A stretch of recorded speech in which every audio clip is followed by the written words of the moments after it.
जय हिंद समाजवादी साथियों, समाजवादी पार्टी की पहली सूची जारी। पूर्वांचल की 2 विधानसभा सीटों से प्रत्याशी। जी हाँ, आज हम बात करेंगे समाजवादी पार्टी के मुखिया अखिलेश यादव जी को लेकर, जो लगातार उत्तर प्रदेश की राजनीति में कहीं ना कहीं चर्चाओं में बने हुए हैं। जैसा कि आप सभी लोगों को पता है, उत्तर प्रदेश में जो लोकसभा का चुनाव है वो देश भर में संपन्न हो चुका है, जहाँ पर उत्तर प्रदेश की 80 लोकसभा सीटों पर भी लोकसभा का जो चुनाव संपन्न हो चुका है। लोकसभा के चुनाव में अखिलेश यादव जी ने इस बार बेहतरीन और शानदार उम्दा प्रदर्शन किया, जहाँ पर समाजवादी पार्टी के अपनी दम पर इस बार 37 सांसद लोकसभा में पहुंचे और लगातार अखिलेश यादव जी कन्नौज से सांसद निर्वाचित होकर लगातार केंद्र की राजनीति में सक्रिय हैं।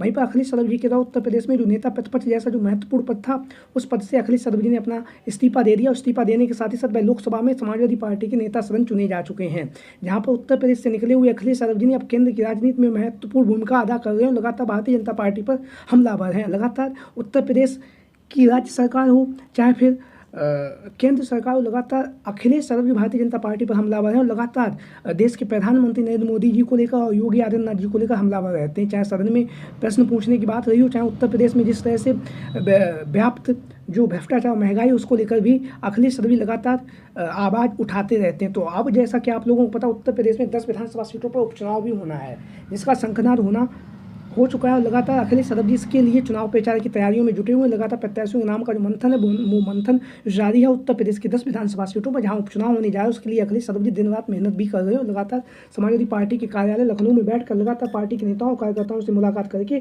जो जाति समीकरण है उसको समझने के साथ ही साथ अखिलेश यादव जी के द्वारा इस बार की उत्तर प्रदेश की 10 विधानसभा सीटों में प्रभारियों की भी नियुक्ति कर दी गई है। जिस तरह से अखिलेश यादव जी ने लोकसभा के चुनाव से पहले प्रभारियों की नियुक्ति की थी, उसी तरह से अखिलेश यादव जी ने 10 विधानसभा सीटों पर जहां उपचुनाव होना है उसमें से 6 विधानसभा सीटों पर अखिलेश यादव जी ने अपने प्रभारियों की नियुक्ति कर दी है। इन 6 विधानसभा सीटों में से आज हम बात करेंगे पूर्वांचल की 2 विधानसभा सीटों को लेकर। तो सबसे पहले हम शुरुआत करेंगे कटहरी की विधानसभा सीट से। तो कटहरी की विधानसभा सीट से अखिलेश यादव जी ने यहाँ से अपने चाचा शिवपाल सिंह यादव जी को प्रभारी नियुक्त किया। शिवपाल सिंह यादव जी, जैसा कि आप लोगों को पता, संगठन में उनकी अच्छी खासी पकड़ है और अच्छी खासी पकड़ होने के साथ साथ जमीनी नेता है, लगातार जनता से जुड़े रहते। तो कटहरी की जो विधानसभा सीट है वहाँ की जो जिम्मेदारी है वो शिवपाल सिंह यादव जी के कंधों पर अखिलेश यादव जी ने दी है और यहाँ से शिवपाल सिंह यादव जी अपनी महत्वपूर्ण भूमिका अदा भी कर रहे हैं। लगातार चुनाव प्रचार कर रहे हैं। चुनाव प्रचार करने के साथ साथ जो प्रत्याशियों की जो भूमिका है उसको लेकर भी अब शिवपाल सिंह यादव जी का जो फैसला है वो कहीं ना कहीं सम्मान होने जा रहा है। कटहरी की विधानसभा सीट से अनेक दावेदार टिकट की दावेदारी कर रहे हैं। शिवपाल सिंह यादव जी यहाँ से विधानसभा के प्रभारी बनाए जा चुके हैं। तो हम बात करेंगे यहाँ से समाजवादी पार्टी के प्रत्याशी के तौर पर अगर हम बात करेंगे तो यहाँ से लालजी वर्मा जी की जो पुत्री हैं डॉक्टर छाया वर्मा जी, इनका नाम लगातार चर्चाओं में बना हुआ है। जो कटहरी की विधानसभा सीट है लालजी वर्मा जी की परंपरागत सीट रही है और परंपरागत सीट रहने के साथ ही साथ लालजी वर्मा जी यहाँ से कई बार के विधायक भी रह चुके हैं। तो कटहरी की विधानसभा सीट से डॉक्टर छाया वर्मा का नाम लगातार चर्चाओं में बना हुआ है और लगातार दावा ये किया जा रहा है कि लालजी वर्मा जी की परंपरागत सीट है। तो ऐसी स्थिति में अखिलेश यादव जी यहाँ से लालजी वर्मा जी के परिवार से ही उनकी जो पुत्री हैं डॉक्टर छाया वर्मा जी, उन्हें चुनावी मैदान में उतार सकते हैं। डॉक्टर छाया वर्मा जी इससे पहले बहुजन समाज पार्टी की तरफ से जलालपुर की जो विधानसभा सीट है जो अम्बेडकर नगर में पड़ती है, वहाँ से चुनावी मैदान में उतर चुकी हैं। हालांकि चुनावी मैदान में जीत नहीं सकी, लेकिन विधानसभा का चुनाव ये लड़ चुके हैं। तो ऐसी स्थिति में कटहरी की विधानसभा सीट से लालजी वर्मा जी के उत्तराधिकारी के तौर पर डॉक्टर छाया वर्मा का नाम है लगातार चर्चाओं में बना हुआ है। समाजवादी पार्टी के प्रत्याशी के तौर पर अखिलेश यादव यहाँ से डॉक्टर छाया वर्मा को चुनावी मैदान में उतार सकते हैं। वहीं पर जो दूसरा नाम चल रहा है वो है यहाँ से समाजवादी पार्टी के पूर्व में विधायक रह चुके हैं, मंत्री रह चुके हैं संघलाल मांझी जी। संघलाल मांझी 2012 के चुनाव में यहाँ से रिकॉर्ड मतों से उन्होंने जीत हासिल की। तो जीत हासिल करने के साथ ही साथ वह पूर्व में मंत्री भी रह चुके हैं संघलाल मांझी जी। और संघलाल मांझी लगातार जो कटहरी की विधानसभा सीट है वहाँ से समाजवादी पार्टी के प्रत्याशी के तौर पर अपनी दावेदारी पेश कर रहे हैं। लगातार क्षेत्र भ्रमण कर रहे हैं। क्षेत्र भ्रमण करने के साथ साथ लगातार लोगों से भी मिल रहे हैं। लोगों से मिलने के साथ साथ जनता से सीधे रूबरू हो रहे हैं। बहुत ही मजबूती के साथ समाजवादी पार्टी से टिकट की दावेदारी कर रहे हैं कटहरी की विधानसभा सीट से, जैसा कि आप लोग इन तस्वीरों के माध्यम से देख भी रहे हैं। शंखलाल मांझी जी लगातार लोगों के बीच में जा रहे हैं। लोगों के बीच में पहुँचने के साथ साथ बहुत ही मजबूती के साथ चुनावी मैदान में उतरने की तैयारियों में जुटे हुए हैं। अखिलेश यादव जी से भी संपर्क साधे हुए हैं। लगातार टिकट की जो मांग है उस मांग को लेकर लगातार चर्चाओं में बने हुए हैं शंखलाल मांझी जी। इसी के साथ ही साथ हम बात करेंगे अब कटहरी की विधानसभा सीट से, जैसा कि आप लोग देख रहे हैं भीम निषाद। भीम निषाद का नाम भी लगातार चर्चाओं में बना हुआ है। भीम निषाद इससे पहले सुल्तानपुर से अखिलेश यादव जी ने इन्हें लोकसभा का प्रत्याशी बनाया था, लेकिन अंतिम समय पर इनका टिकट काट दिया गया था। इनका टिकट काट कर यहाँ से रामभुआल निषाद को चुनावी मैदान में उतारा गया था। तब अखिलेश यादव जी ने भीम निषाद को आश्वासन दिया था कि हम आगामी समय में जब भी कहीं विधानसभा उपचुनाव होगा वहाँ से आपको चुनावी मैदान में उतारेंगे। तो अब जब कटहरी की विधानसभा सीट पर उपचुनाव होने जा रहा है तो भीम निषाद का नाम लगातार समाजवादी पार्टी के प्रत्याशी के तौर पर लगातार चर्चाओं में बना हुआ। वहीं पर दावा किया जा रहा है कि भीम निषाद को अखिलेश यादव जी ने आश्वासन दिया है कि आप कटहरी की विधानसभा सीट से चुनावी मैदान में उतर जाइए, यहाँ से हम आपको चुनावी मैदान में उतारने जा रहे हैं। तो लगातार भीम निषाद जनसंपर्क कर रहे हैं, लगातार लोगों के बीच में जा रहे हैं, लोगों के बीच में पहुंचकर लगातार समाजवादी पार्टी के लिए प्रचार प्रसार कर रहे हैं और इसी के साथ ही साथ अपने टिकट की दावेदारी पेश कर रहे हैं। अब इसके साथ ही साथ हम बात करेंगे पूर्वांचल की एक और विधानसभा सीट है, वो है मिर्जापुर की मंझवा की विधानसभा सीट।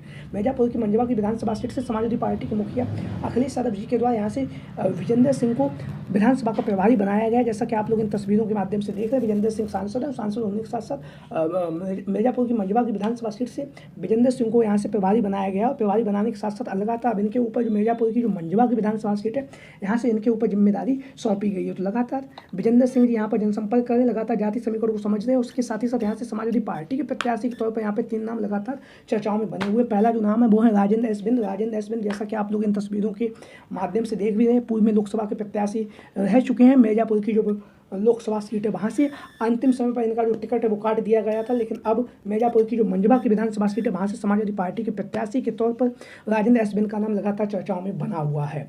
वहीं पर बात करेंगे यहाँ से दूसरा जो नाम है समाजवादी पार्टी के प्रत्याशी के तौर पर वो है रमेश चंद्र बिंद। जैसा कि आप लोग इन तस्वीरों के माध्यम से देख रहे हैं, रमेश चंद्र बिंद का जो नाम है लगातार चर्चाओं में बना हुआ है। 2024 के लोकसभा के चुनाव में अखिलेश यादव जी के द्वारा मिर्जापुर की जो लोकसभा सीट है वहाँ से अखिलेश यादव जी ने इन्हें रमेश चंद्र बिंद को चुनावी मैदान में उतारा था और चुनावी मैदान में उतारने के साथ साथ इन्होंने अनुप्रिया पटेल को काफ़ी टक्कर दी थी, जो भारतीय जनता पार्टी की संयुक्त प्रत्याशी थी, और उन्होंने यहाँ से महज 30,000 वोटों से ही अनुप्रिया पटेल चुनावी मैदान में जीत सकी। जहाँ पर एक समय वह लाखों वोटों से चुनावी मैदान में जीतती थी, लेकिन इस बार 30,000 वोटों से ही अनुप्रिया पटेल चुनावी मैदान में जीत कर अब कैबिनेट मंत्री बन चुकी हैं भारत सरकार में। तो लगातार अब मिर्जापुर की जो मंझवा की विधानसभा सीट है, जहाँ पर विधानसभा उपचुनाव होने जा रहे हैं, यहाँ से समाजवादी पार्टी के प्रत्याशी के तौर पर रमेश चंद्र बिंद का नाम लगातार चर्चाओं में बना हुआ है और लगातार रमेश चंद्र बिंद जनता के बीच में पहुंच रहे हैं, जनसंपर्क के माध्यम से लगातार जनता से रूबरू हो रहे हैं, जनता के सुख दुख में शामिल हो रहे हैं और सुख दुख में शामिल होने के साथ साथ जनता के जो मुद्दे हैं उन मुद्दों को भी उठा रहे हैं। लगातार समाजवादी पार्टी के प्रत्याशी के तौर पर लगातार